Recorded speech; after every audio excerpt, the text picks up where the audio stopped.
We certainly live in interesting times. You know, I'm at the grocery store the other day and people are sitting there having conversations about the price of food and pretty much everything else, transportation, obviously gasoline, all the things that we need just to survive. And people are confused about why we have inflation. One of the main reasons is we have a prime minister who likes to shut down our oil industry. He's talking about potential problems that might happen 100, 200 years from now, which he doesn't have the science to back, and people just go, I guess we have to follow along with the nonsense. And it is total nonsense. The other thing is all the money that was spent to handle the COVID-19 pandemic, I call it the scandemic, because the people that got rich from this are people like Bill Gates, Jeff Bezos, you know, all the billionaires, all the guys that participate in the highest level of the market where there's very little competition. So consumers needed products, and there were only so many places they could buy those products because of the government. The government decided that you could buy products at Home Depot, but you couldn't buy them at Larry's hardware shop because there were problems there. You know, like it was pretty interesting how they pulled that off.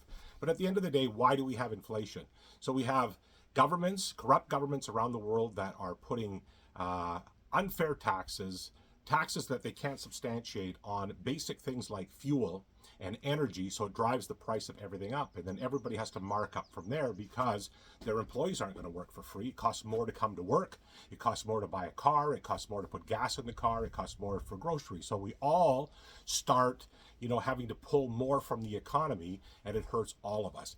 But what we need to do is look at all of the billions of dollars that were spent on the COVID-19 scandemic or scamdemic and say to these people, justify, even if we know the numbers are going to be horrible, but just justify to us why you spent these billions of dollars and where you spent them. We need to ask the government that question or those questions. Show us where you spent the money and show us what return you got on the money. And if we did that, the entire COVID-19 mishandling of this so-called pandemic would be fully exposed. And that's one big part of the cost of our living right now, and things would start to change very quickly. And more importantly, they wouldn't be able to pull it again because you know there's another scam demic coming, okay? We know there's another one coming and it's probably months away.